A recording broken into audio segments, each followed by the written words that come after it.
My first girlfriend died after I broke up with her. I thought it was a coincidence until my second girlfriend suffered the same fate. Both were labeled as accidents. I was never questioned by police, but plenty of people around town talked and wondered if I was cursed. They both died in odd circumstances. Crystal crashed her car flat sober on a straight road by herself. Nicole drowned in the bathtub after falling asleep. I wondered the same. Then I moved away. The military took me all the way across the country and I was happy. I fell in love with a girl named Katie. Everything was good until I went to a cousin's wedding out of town by myself. The drinks flowed. Too many. I lost control. I got in deep with a girl there I thought was too hot to not keep talking to and keep drinking with. We ended up back at my hotel room. I was too drunk to stop. We had sex and she stayed the night with me. I woke up with an instant sinking feeling of regret. I also woke up alone, but the girl whose name I couldn't even remember was in the bathroom. She was crying. I listened to her weep uncontrollably for a few moments, unsure of what to do. Then I heard glass breaking and I rushed into the bathroom. The girl from the night before was in there with a shard of broken mirror in her grasp. I begged her not to hurt herself. She screamed back at me that she loved her boyfriend and she couldn't believe what she had done and she wanted to die. Then she inexplicably started saying a name I hadn't heard in years, Olive. Hearing that name reached into the darkest recesses of my brain. Olive was a dirt poor girl in my 5th grade class. Homely. She was teased and someone who received no interest as someone anyone wanted to date. Instead she was mocked. We went too far. Someone dared me to ask out Olive and pretend to be her boyfriend for a week. I agreed to do it, trying to impress my peers. Olive seemed to have no idea the thing was a farce. She held my hand on the schoolyard and didn't seem to see the other kids snickering all the while. The worst part is I could feel she was sweet and genuine during our time together. She was a nice person. I had to get out of it. I had my friend break up with her a few days into the spoof relationship. Olive was crushed. I felt horrible. She never made eye contact with me again. One day after recess, I came back to my desk and found a piece of paper with burnt ends and found an endless abyss of vulgar and dark words scrawled all over it in black ink and pentagrams.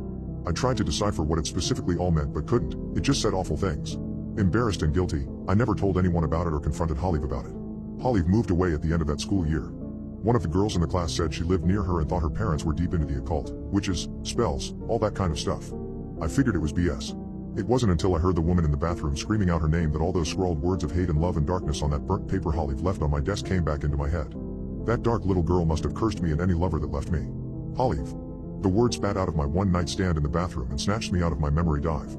Then the woman took that shard of glass and ferociously took both of her wrists before I could even try to do anything. The girl from the wedding ended up living and she explained to everyone that she did what she did to herself and wanted to cover up for me being there to protect her own relationship. So I got lucky and no one ever found out. I know what you're thinking now though, but don't. The girl later died after her wounds were infected from the gashes.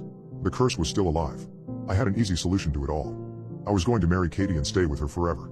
I proposed. She was a bit thrown off by the haste, but she said yes. Everything was going well. We kept going through the motions of love and prep and slow planning our wedding. I wasn't in any particular hurry. Then I came home one day and her wedding ring was resting on the kitchen counter with a note that she was leaving me. No particular reason given. She said in the note she had to stay away from me for a week so she could be clear of mind. There was no way I could make that happen. I knew I was racing a clock. I was waiting to hear that she had died every second as I drove around going to every place that she could be. I found her at her sister's house and after hours of pleading and explaining that her safety was in serious question, she finally came out and talked to me in the yard. I explained everything.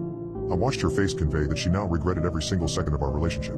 Then she walked inside. Weeks went by without much sleep. I kept just thinking I was soon going to be invited to her funeral and I wondered if it would be in some circumstance where people thought I might have done it to her. She showed up in the middle of the night one night with a knock on my door.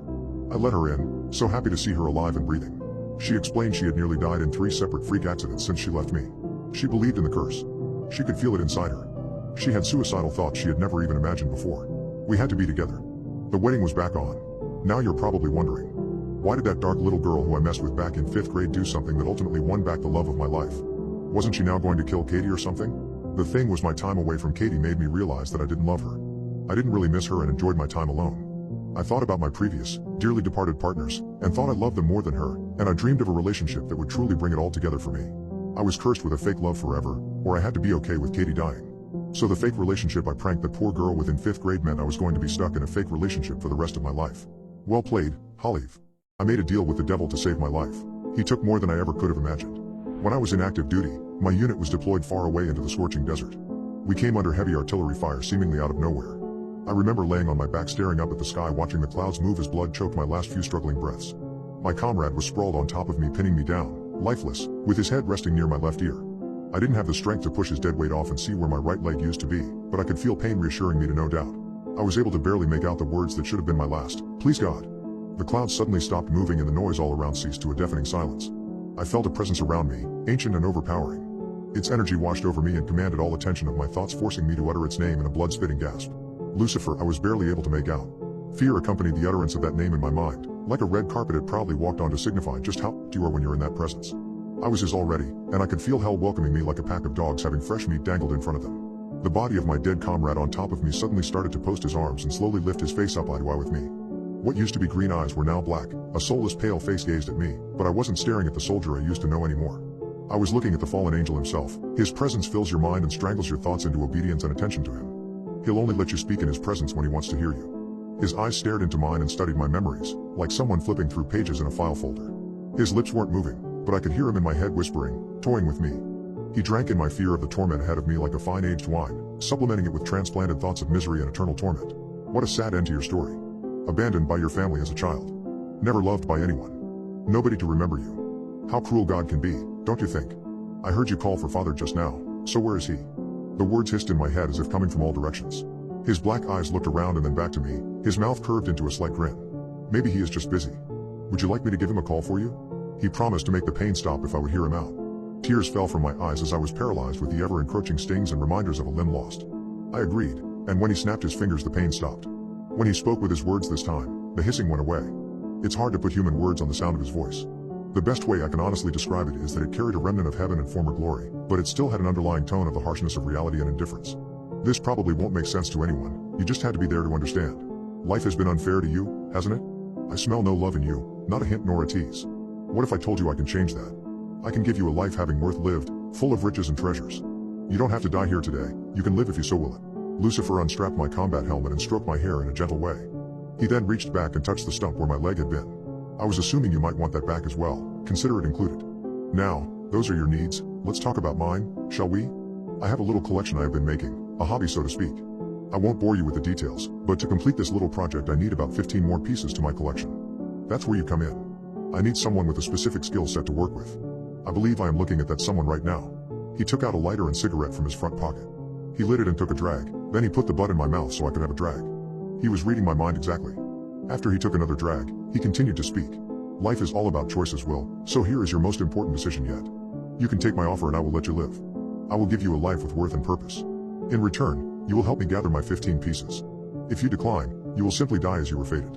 You probably have a good idea by now that you're coming with me in that case, and I most definitely would love to have you. I even have a room already picked out for you. He put the cigarette back in my mouth and let me have one more drag. He brought his lips to my ear and whispered, "Do we have a deal?" My thoughts pleaded to God and every angel my mind could think of, but any hope of heaven's light was washed away by gut-wrenching truth of reality. Prolongment was my only option if I didn't want to face an eternity of unthinkable horror. I dreaded what I knew I would inevitably do, and cringed at the thought of what he would make me become. Yes, I said. I remember seeing the clouds starting to move again, and a hand covering my eyes causing blackness to prevail. As soon as I opened them, I was in a bed inside sick bay. I had made it back to base camp with no recollection of how I got there. Sweat poured down my body as I sat up hoping this was all just a dream. My right leg was in its proper place with no signs of harm or damage. The medic came in to tend to what injuries I did sustain. He filled me in on what had happened to my unit. Some asshole officer mixed the coordinates up when artillery fire was called. I was the only survivor. My enlistment was up 2 months later. I opted to go back to civilian life. When the time came to go back home, I was able to grab the last shuttle from the base to the airport that day. As the bus departed, the 2 soldiers next to me started gossiping away. One mentioned an artillery officer found with his throat slit and his tongue nailed to his forehead. I chuckled when I heard this, and when the soldiers looked at me, I pretended to cough. The first thing I did when I got back home was visit my favorite spot, a little park about 30 minutes away from my house. It had a pond in the middle surrounded by a walkway. I could have spent hours just enjoying the solitude. I listened to the old man behind me play the blues on his guitar. I always remembered him being here, even before I was deployed overseas. His white hair was vibrant against his dark skin. A young couple jogged past me on the walkway. I knew he was there when the silence hit. That unrelenting silence always marks his arrival. The blues music abruptly stopped, and the couple was frozen mid-step of their running poise. The hairs on the back of my neck stood up. The fear that accompanied his presence washed over me like trumpets announcing the arrival. The world felt like it paused. I turned around to see the old man, eyes completely black, a slight grin on his lips as he looked at me. He motioned for me to come closer. I abided. He moved his hand in the gentlest of ease to stop me in my place, and with the same ease he pointed a finger at the female jogger and closed it into his fist. The girl immediately got on all fours, and ran like a dog at an intense speed. She stopped in front of Lucifer and bowed her head before his feet. He motioned with his finger once more and she laid flat on her stomach with her arms stretched in front of her.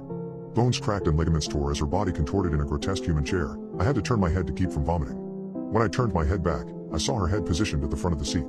It would have been pretty close to my crotch if I sat in it. Her mouth was wide open. Care to sit? I think I'll stand. Thank you though, I stuttered in fear. I think, you should sit. He motioned with his hand to the demonic cathedra. I sat, not wanting the same fate. That's a good boy. Now let us go over some minor details, and I will let you get to work, Lucifer said. He put a red leather-bound book in my hand when he was done explaining the terms. He snapped his fingers, and everything went back as it was. The old man played his guitar, and no signs of damage on the girl as she appeared to be next to her boyfriend running. The way the red book worked was simple. Once I was done with the current collection, the next would appear in detail in the following pages of the book. If I lost the book, then I was fogged in his exact words. Sometimes names were included, sometimes it was just a description of details giving me fair game on anyone within the standards.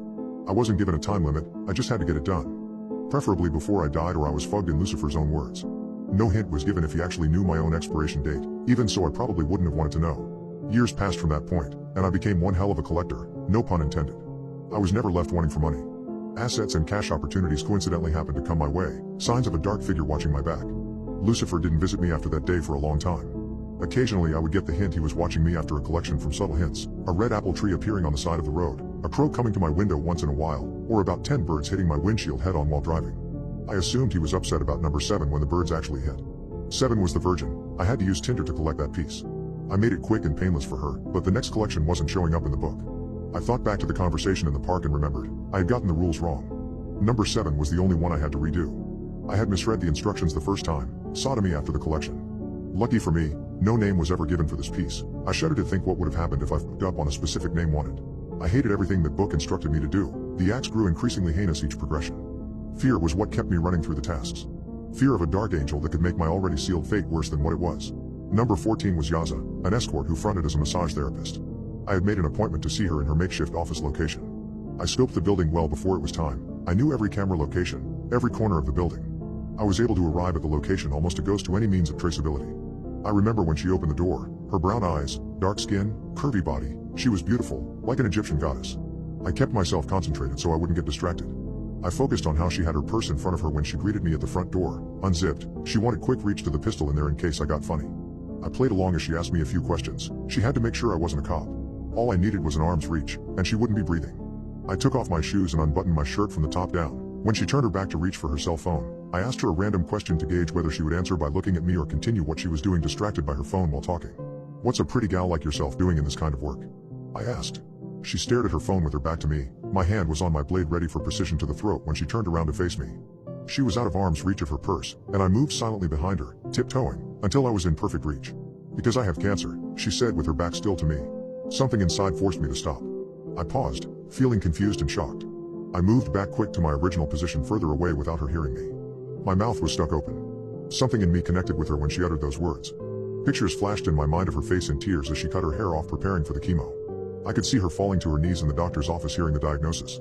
I saw her clutching a picture of her mother, lying in her bed as she prayed in vain, not really believing but following the ritual hoping for a miracle. My regular job can't cover the bills. She turned around and saw the tears coming down my eyes. I had never experienced this feeling before. All I wanted to do was protect her. I had no idea why. Every painful thought she had I could feel, her fear I could see, and I just wanted to tell her I could somehow make it all go away.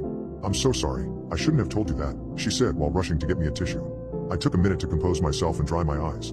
I asked her to let me take her to dinner. I told her that was all I wanted from her, nothing more from her, no other services. She looked at me confused, probably partially thinking I was crazy. I pulled out cash, double what the session cost, and laid it on the massage table. I explained that I would understand if she was hesitant, but that I would wait outside for her for 20 minutes in case she wanted to go. I told her if she didn't, it was no hard feelings, and I would just leave. I never thought she would come out as I waited for her, but she did. I felt like my heart was on a roller coaster, excited and giddy just to have her company. I wasn't used to this kind of feeling, but I liked it. It wasn't the most ideal romantic start to a friendship, but it was a start nonetheless. She never knew how close she came to being in an obituary that night, but she didn't need to. It was a choice I made, and I knew I would have to pay for it at some point down the road. I made a deal with the devil to save my life. He took more than I ever could have imagined. Over a year from that point, we were living together. I stayed right next to her through each treatment. I paid her medical bills and took care of her. I made it so she would never have to work. I promised her I would never judge her for what she had to do in the past. I remember that look of joy in her eyes when the doctor told us the cancer was in remission. I would have given anything to make sure that joy would never leave her. Every night she would fall asleep in my arms, and I would stare at the ceiling and wonder if heaven was similar to how I felt just being around her. I only had an idea of what love was before I met Yaza, but I never thought I would be able to give that idea a feeling. 6 months ago, I was driving Yaza from her favorite restaurant. It was our Sunday night thing. She was wearing a black draped split-thigh dress. It fitted her beautifully. I told her I had a surprise for her back home, and she took her seatbelt off to lean over and kiss me, and that's when the silence hit. The unrelenting silence always marks his arrival. I stared forward, clutching the steering wheel. Lights of the cars in front of me illuminated in the darkness, but they were still. The entire world was still. I didn't need to look over to know those once beautiful brown eyes were now black, and that her body was perched in the seat like some animal that could strike. A cold, paralyzing fear washed over me, separating me from all the joyous moments I had experienced thus far. I closed my eyes, and for once in my life, I prayed, not for me but for Yaza. "William, my love, did I ever tell you just how much I sucked before you met me?" Lucifer said in Yaza's voice to mock me. I punched the steering wheel in front of me, but I dared not look over. I couldn't. I kept telling myself it wasn't her. I felt a cold hand run through my hair. My head spun like it was being ransacked as the cold fingers caressed me and slowly moved to my cheek. He was reading me, studying me like he was dissecting a frog for science class. There was an awkward silence after he took his hand away. When he spoke again, it was in his voice that I was all too familiar with. "Ease your worries, I am not mad at all. In fact, you've done quite well. At the snap of my fingers, your contract will be paid in full." Lucifer said. "Am I number 15? I asked. "No," he said. I turned my head in confusion. Lucifer was poised like a bird in Yaza's body, the arms posted in the seat as they bent at the elbow, lowering the black eyes level to mine, never blinking. The small smirk never left those lips. "Negligence is number 15. Negligence is you not paying attention to how many drinks you had at the bar. You always were a bit of a drunk when you had spare time. Negligence is not realizing you were swerving this car the past 5 miles. Negligence facilitated what will cause this car to go into oncoming traffic, taking your precious Yaza, your negligent choices. Negligence was my insurance," Lucifer said. Tears came down my eyes. It made sense to me all of a sudden what number 15 was. It raced through my head. I smashed my face on the steering wheel to fight the thought eating me, torturing me. My nose was broken. Lucifer saw this and put a hand on my shoulder, as if somehow that would make me feel better. He pulled my chin up to face him, grabbing my hand. He guided my hand to touch Yaza's stomach gently. I've been doing this for a very long time. And yes, maybe I did just a little bit of pre-planning. I prefer a guaranteed happy ending. Love was bound to make you a bit negligent.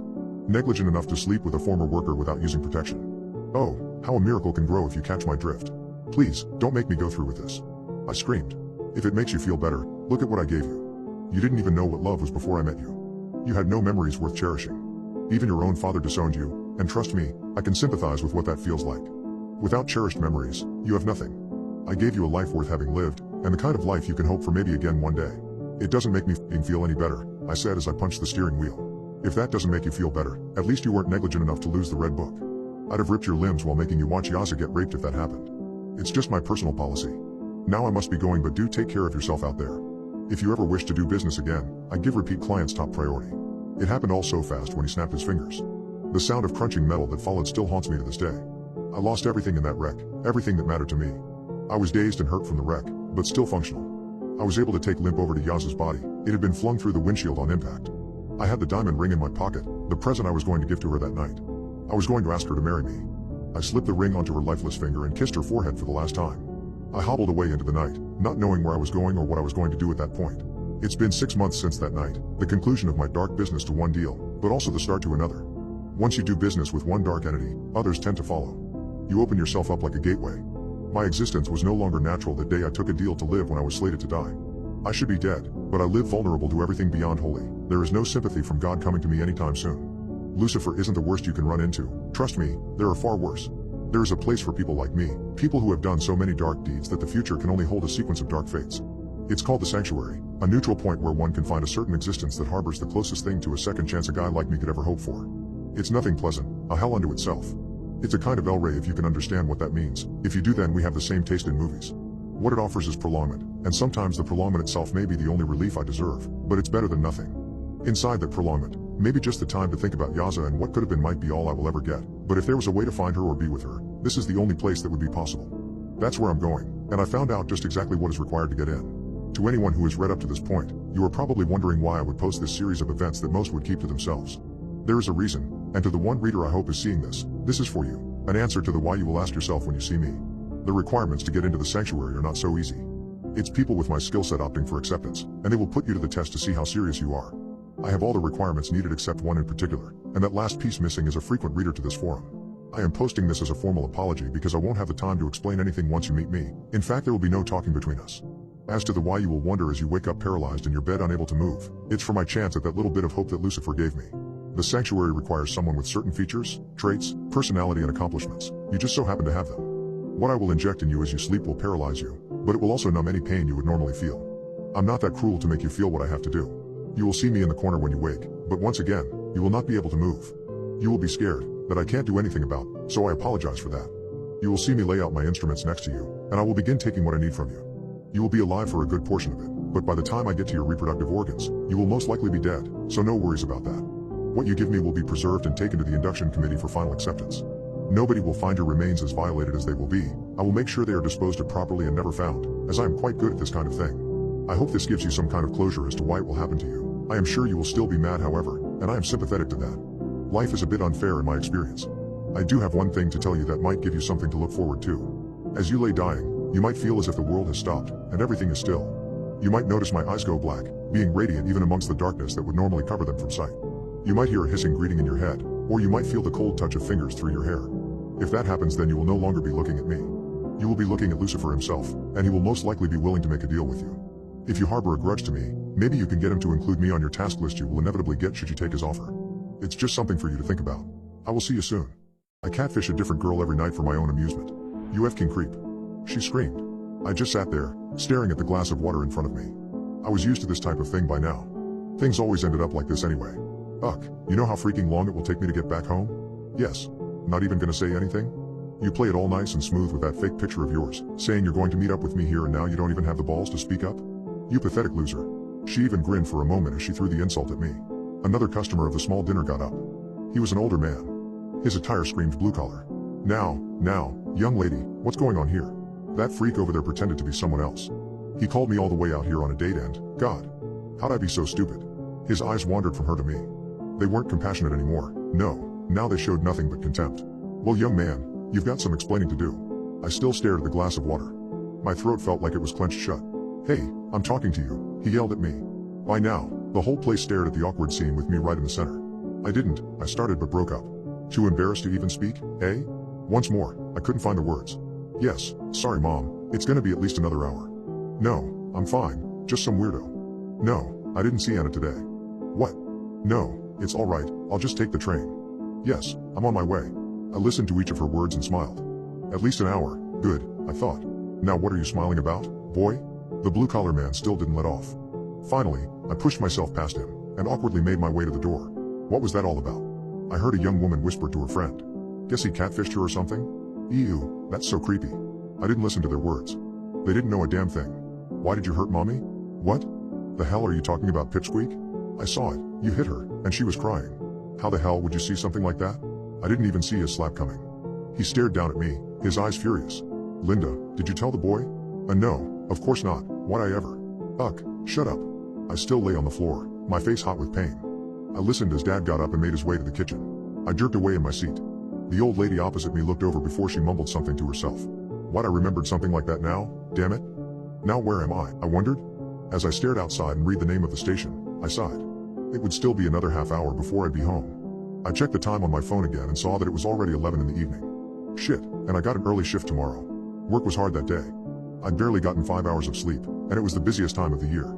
I slumped through the warehouse, sorting shelves and repackaging products with my eyes only half open. Hey, yeah you. There's some trash over here with your name on it. One of my older coworkers called out to me. Laughter from a few of my other colleagues erupted. I sighed, and without making eye contact, I stumbled to where he was pointing. It really sucked to be the new guy on the job. As I was busy cleaning up the mess that he'd most likely caused by him, I heard them talk behind my back. The hell's wrong with him? Does he ever say a word? One of them asked in a hushed voice. Dunno, think he's mentally challenged or something, another voice chimed in. Just leave the boy be, a third one added. Why are you so concerned about him? Just don't want him to snap and shoot the place up. Ha, as if that freak would ever be able to pull something like that. Laughter erupted again. You know, I can hear every single word you're saying, I thought. Shit, who am I kidding? I bet they knew, too. After 6 more hours, my shift finally ended. The bus ride from work took me about half an hour. Day after day, I spent it glued to the screen of my phone. I opened up the first of the many dating apps I'd installed. I swiped through the countless girls one by one, staring at their pictures. Long hair, short hair, happy smile, confident smile, group of girls, on it went. It took me about 5 minutes to find one. She was pretty, long blonde hair and had a shy, somewhat playful smile. In a moment I opened the chat window and threw her one of the many one-liners I knew by heart now. I was already home when she finally replied. The new picture I'd chosen worked wonders. For half an hour, we were joined in mindless chit-chat before I finally asked her if she had plans for the evening. She was a bit reluctant to answer. It was always the same. I sent her a few more of my rehearsed lines, boosting her confidence, soft-soaping her and pushing more lies down her throat. She was an easy one. It took me no more than a few minutes to get her to agree to the date. I fell back on my bed as relief flooded my face. I checked the phone once more. It was still a few hours before it got to go. Guess I'll set the alarm and take a nap. Wasn't like I had to dress up or prepare for the date. Mom was crying in the other room while Dad's fist came down on my face once more. Again and again, until he stopped after half a dozen times, panting. That should teach you to not spout those damned lies anymore. He screamed at me. But I saw it again. I mumbled in a low voice. What was that, you little SHT? I curled up into a ball and said nothing. Thought so. Mom was still crying. I woke up. Why were my dreams always about him? God damn it. On my way to the bus, I thought about Dad. Dad hadn't always been an asshole. When I was a little kid, he'd genuinely been the best. Then he started to drink. When I found out he was beating Mom, I became a target as well. For years the abuse went on until I learned to be smart enough to keep quiet. No, talking about it wasn't helping anyone. When I became a teenager, and after Mom's death, Dad and I became close again. It was by necessity, if anything. As a teenager, I couldn't just move out. Age hadn't been kind to him, neither had the booze. On the old pictures, he was quite good looking, hell even handsome. Now, pushing 40, he looked much older. His head was pale, his skin pudgy and gray and his stomach had developed into a bulging beer belly. Whatever he wore, it seemed to always tear at the fabric, trying to free itself. See her over there? Now that's my type of woman, all right, he said to me, pointing at someone ahead of me. I stared at the young blonde ahead of us. Small frame, a bit too timid and awkward. As I watched her, I saw the bruises on her arms, saw her shift slightly with her feet. I could even see the blue bruises on her hips. Exactly like Mom, I thought. Always ending up in an abusive relationship, always another drunk bastard beating her. Well, hello there, young lady, need any help with those bags? Dad approached her and reached out a slimy hand. The woman stared at him, and I saw her face contort by a mixture of surprise and disgust. No, I'm fine, she mumbled in a low voice. Now come on, don't be like that, babe, why don't you just let me help you with those, He asked, trying to take one of the bags from her. As he did, I saw him put his slimy hand on her back. It's alright, Now, modesty won't do you any good, he continued, and I saw his hand move downward. Dad. I called out to him, putting my hand on his shoulder. It's late, let's go home, I'm starving. In a moment, the lady tore her bag free from him and hurried down the road as far as she could. Damn it, what the hell are you doing, idiot? Another slap in the face. Man, I was so close to getting some, he cursed. He was always this way. Not wasting any chance, trying to get his way with women. His behavior rude, lecherous and at times downright violent. I didn't cry when they buried him in an early grave a few years later. Once I entered the bus, I had another half hour ahead of me. I sent my newest date another message. I didn't like emoticons, hell, I detested them, yet I made sure to sprinkle my messages with them. Somehow, people seemed to enjoy them. That day I'd chosen a small bar. I told her it was a secret tip, but all I cared about was the distance. The moment I arrived, I chose a seat by the window. I always arrived early, to keep watch and see if they actually came. Bus after bus arrived and finally a bouncy, beaming blonde exited. She looked around for a moment before she typed something on her phone. Only a second later mine vibrated. I'm here, you already there? Yeah, window seat, back row.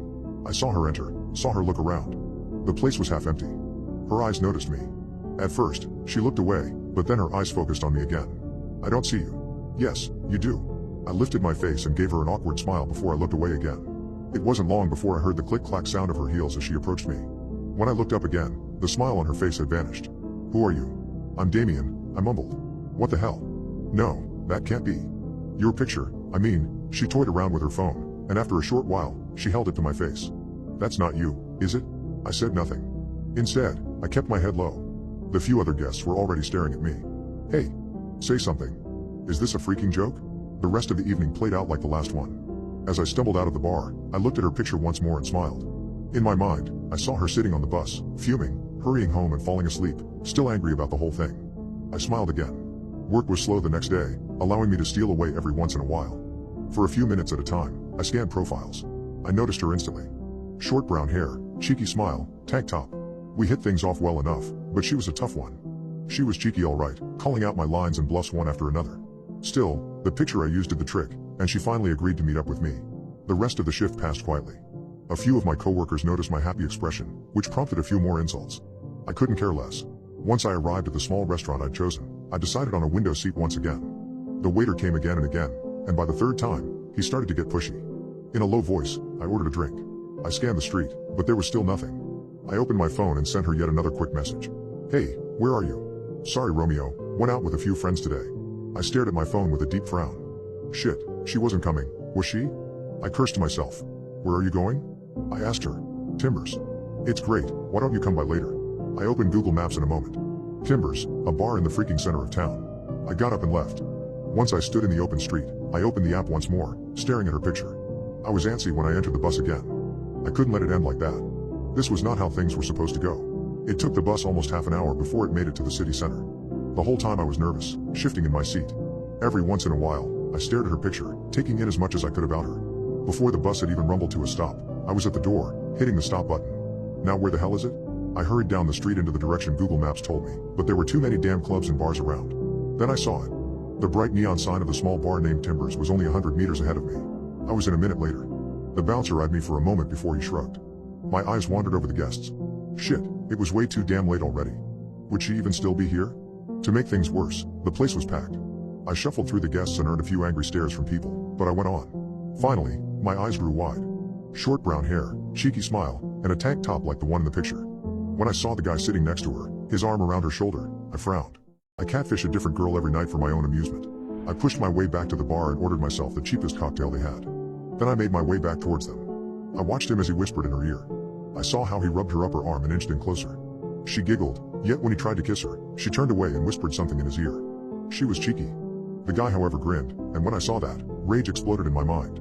That smile, that damn smile. That's when I knew. I stumbled forward, shakily and nervous, yet I didn't take my eyes off the guy. I'd almost reached them when I ran straight into a buff, tall guy. Hey, watch out where you're going, he yelled at me and pushed me aside. I stumbled forward and crashed right into the guy sitting next to the short-haired girl. My hand collided with his face, and I spilled my drink all over his cloth. Both of them screamed up in surprise. In a moment she retreated to the benches and to not be drenched by the rest of the drink. I pushed myself upwards and mumbled an excuse. Before it so much as finished it, the guy's fist hit me square in the face. There was an explosion of pain, and I could taste blood in my mouth. The fuck are you doing, you goddamn freak? Once more he hit me in the face, then a third time. When I went down, he didn't leave off, kicking me again and again as he screamed obscenities at me. I grinned up at him. He tried to kick me one more time, but right at that moment one of the bouncers tackled the guy. Another guest was there, kneeling by my side. Hey, are you alright? You want me to call an ambulance? I shook my head, and then, with a tremendous effort, I tried to get up. Then heavy hands heaved me upwards, and I found myself face to face with the buff guy from before. Shit, man, sorry about that, he said, clearly embarrassed about shoving me. Didn't know that guy was a freaking psycho, he said, and pointed at the guy taken away by security. Soon after the barkeeper approached me, asking if he wanted me to call the police. I nodded. It didn't take them long to arrive, and with the help of the buff guy and the bouncers, we gave them a detailed description of the man. You need us to take you to a hospital, sir? One of the officers offered. I shook my head. No, I mumbled, I'll be fine. Once they were gone, I thanked the security and buff guy. He grinned at me. Tell you what, if you'd ruined my date, I might have kicked your ass too. I gave him a weak smile. Yeah, guess she was. I looked around for a moment. She's gone, booked at the instant the guy went all out on you. Looked mighty scared. I nodded, thanked the guy once more, and left the bar behind. On my way home, I took out my phone once more to look at her picture yet again. For the first time the whole evening, I was able to relax. I could see her sitting in a taxi on her way home before she went to bed. Gone were the images of her bloodied and beaten body. Gone was that guy's grinning face as he stood above her. The premonition had changed. Even though it hurt like hell, I smiled. She was saved. There's someone in my house pretending to be my sister. I have no clue who or what is responsible. Bye, Eddie. My mother calls up to me from downstairs. I take my rightmost headphone off my ear, and I pick up the sound of the general bustle in the downstairs hallway. I can hear my dad and my sister laughing to each other as coats are taken from the rack. Bye. I call back, keeping my eyes fixed on the screen. The game goes on. Are you sure you don't want to come? My mom calls up. It could be fun. Fun family outing. I roll my eyes. I'm good, Mom. Bye. My sister calls up too. Come on, Eddie. Don't sit around in the house like a loser all day. Goodbye. I shout down again. All right, see you soon. My mom replies. Later, loser. Louise calls, though it's good-natured, really. We do get on. I can hear Mom gently chiding her, though I can't make out the words. I sure do recognize that tone, though. Their voices fade out and the footsteps soften. The front door is drawn closed. I hear the sound of my mom locking the door behind her. Awesome. Some peace, at last. Don't have to worry about anyone barging in and interrupting. I return my headphone to my ear and reinvest my full attention to the matter at hand. Securing a victory. Gotta keep my current ranking. A second loss in a row and my score will tank. Can't afford that right now. Click, click, click. I tap away at the keys. Explosions rattle in my ears as I navigate the environment.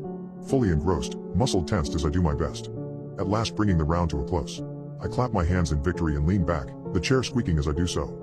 I slide off my headphones and take a moment to revel in the victory, listening to the soft patter of the rain against the window. The day is gray and overcast. Wind sighs gently in the trees on the street outside. I glance at the clock. Damn, it's been almost an hour already. How time flies. I spin around in my chair, drumming my fingers against the desk. I catch a quick reflection of myself in the screen as it loads. Sat at my computer, just like you probably are right now. Or maybe you're on your phone. Same difference. Connected, engaged, and yet, for now, alone. The rain patters. And the game freezes. The loading circle becomes stuck mid-turn. I try to shake the mouse, but that too has become frozen. Fuck's sake, I mutter, tapping the escape key. Nothing. It says I'm going for Control+Alt+Delete that I hear a noise from downstairs. Sounded like a cupboard door being shut. Instantly I find myself suppressing a wave of panic. It's fascinating, really, how quickly one's level of alertness can change. All my senses are primed and I become hyper-aware of the sound of my breathing, of the beating of my heart. Maybe it was imagination? Maybe the sound was something else? Did it come from outside? But as I listen, it comes again. Another cupboard, and then, what sounds like the fridge. It's okay, don't panic. Don't panic. Serial killers don't go looking through cupboards and fridges. Do they? I creep to my door and slowly, gently, steadily ease it open, slipping out into the corridor and tiptoeing to the banisters of the stairs, listening out for some more clues. I hold my breath, and then, as I hear water start flowing into the sink, I allow myself to relax a little. Killers don't wash their hands before a murder. What would be the point? I'm summoning the courage to call down when I hear a voice call up first. All my tensions are relaxed at once, as the voice is my sister's. Hi Eddie. I've got some food for you down here. I call back, oh great. Did you stop at the cookie place on your way back? Please tell me you got the caramel ones. There is a pause. Come down and see. She replies, as I hear stuff being moved about on the counter. Alright, give me a second. I shout down, heading back into my room to force restart my computer. I take another look at the clock. I think to myself. They haven't been out very long. I wonder why they came back? Maybe the rain? I press and hold down the power button then return through my door to the top of the stairs. How come you guys are back so early? I call out. There is no response. The door to my parents' room is open. I glance through it to see the rain wash gently down the window at the room's far side. For some reason unknown to me at this stage, unease creeps quietly into the back of my head. Louise, I call down, still hesitating by the banisters. Where's Mom and Dad? There is another silence. I walk the length of the hallway, passing by a little window to the street outside. My parents' car, it would seem, has not returned. I continue on until I am stood at the top of the stairs, looking down them, and into the hall below. The lights are all still switched off, and an unsettling aura seeps up the steps from the shadows beneath. Come on down, Eddie, comes my sister's voice from somewhere unseen. The kitchen, I think. Come see what I have for you. I cannot hear the sound of cupboards, now. There is no rustling.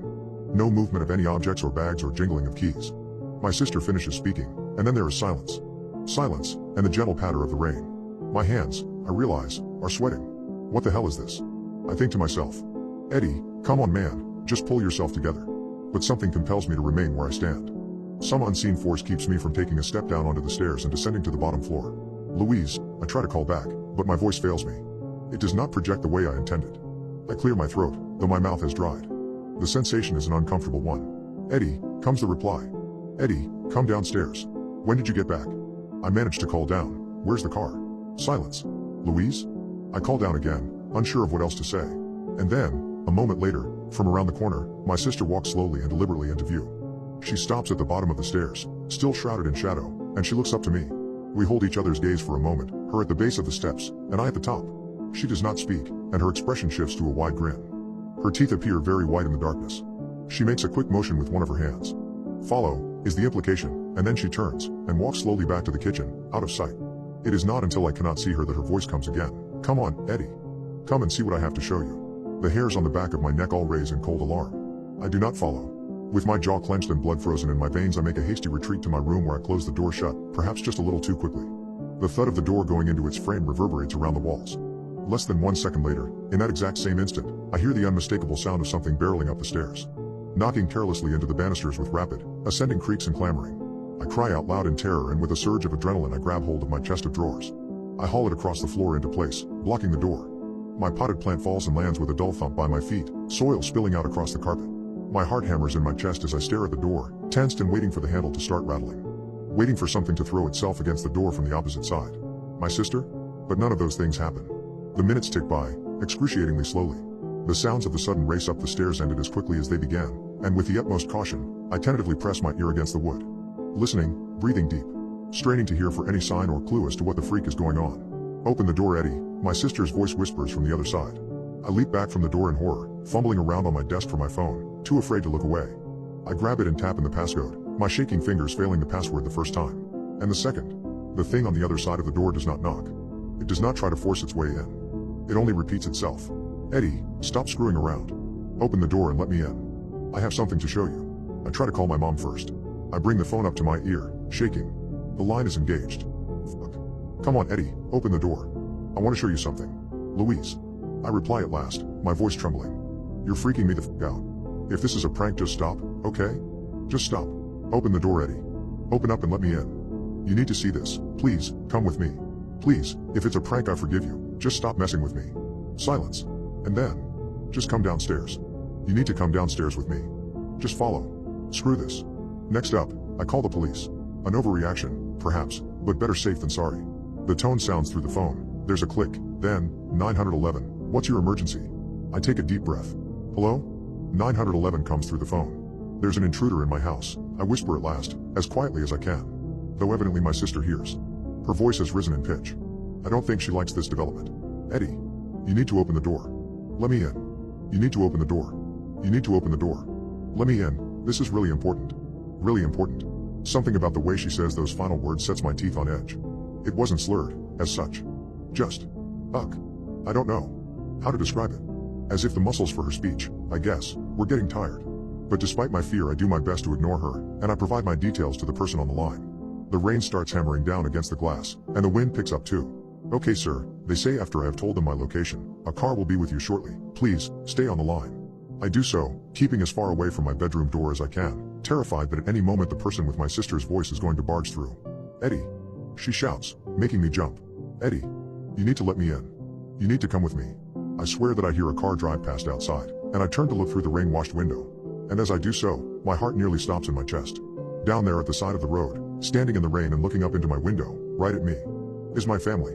My mom, my dad, and Louise, just standing in a line, hands by their sides, staring up at me, staring up into my window.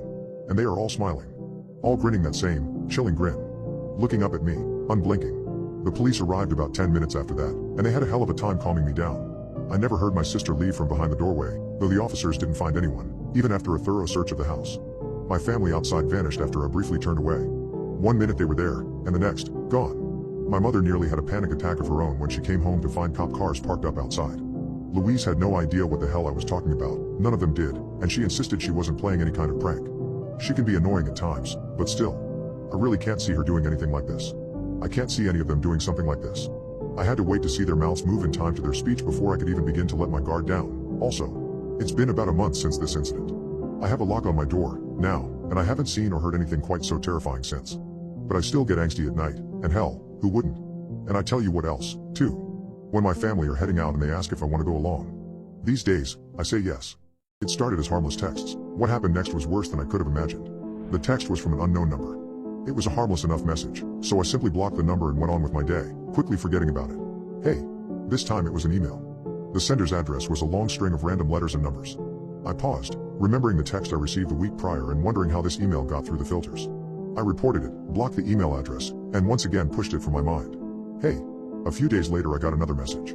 I stared at the Facebook notification. The profile was essentially blank, the name once again just random letters and numbers. I felt sweat start to prickle on my brow. The messages before were easily written off as spam, just the result of some seedy website selling my information. This message, however, felt more personal. I reported the account and blocked it for good measure but had a much harder time forgetting about it. Hey, only a day later, an Instagram message from a blank account. Now I truly felt targeted. I reported and blocked the account and spent the next few hours trying to figure out who could be sending the messages and why they were sending them to me. Hey. A few hours later I received the next message through Reddit.